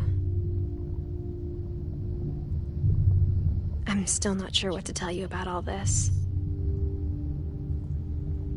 If we lived forever, maybe we'd have time to understand things. But as it is, I think the best we can do is try to open our eyes.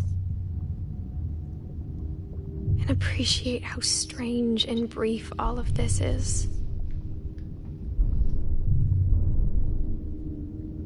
This journal was supposed to be for you. How to get born. But now I hope you'll never see it. I just want to meet you. And tell you all these stories myself.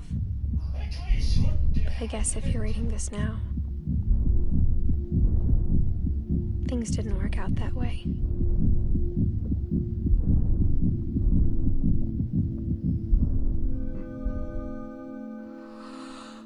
This is where your story begins. I'm sorry I won't be there to see it. It's a lot to ask, but I don't want you to be sad that I'm gone. I want you to be amazed that any of us ever had a chance to be here at all. Good luck.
The end there.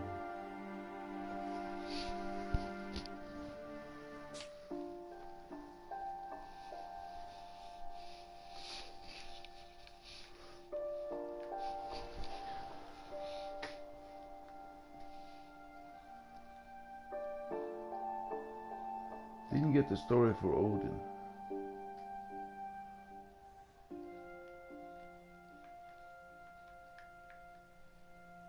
We play our story.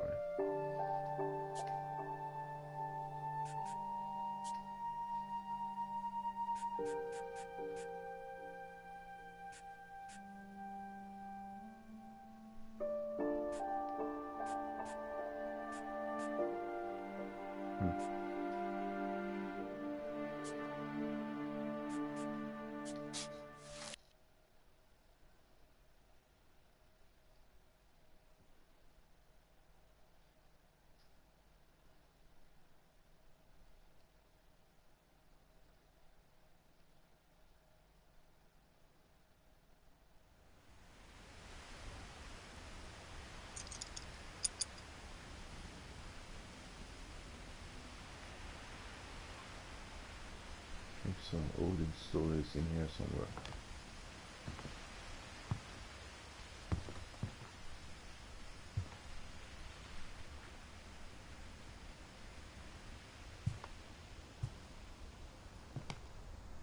Odin, okay. Her room was like a museum.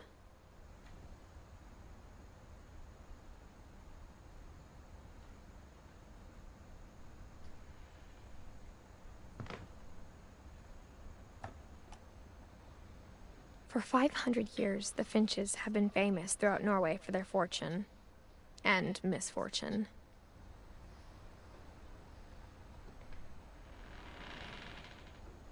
Odin Finch buries the latest victims of the family curse, his wife Ingeborg and their newborn son, Johan. On January 7th, 1937, he set sail with his family and his house, hoping to leave the curse behind. But 40-foot waves off the coast of Washington send the house and Odin to the bottom of the sea. Odin's daughter Edie, with husband Sven and baby Molly, step ashore on their new home, Orcas Island. Odin Finch is the first to be buried in the new family cemetery. His daughter Edie is already dreaming of a new Finch house.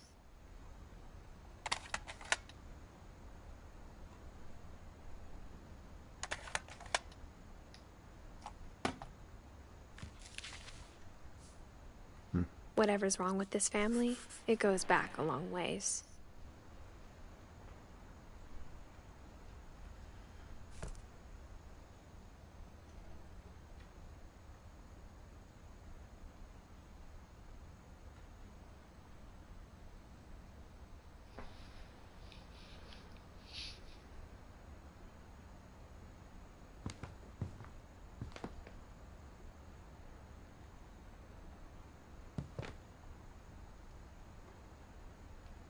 Yeah, I guess that's all the stories.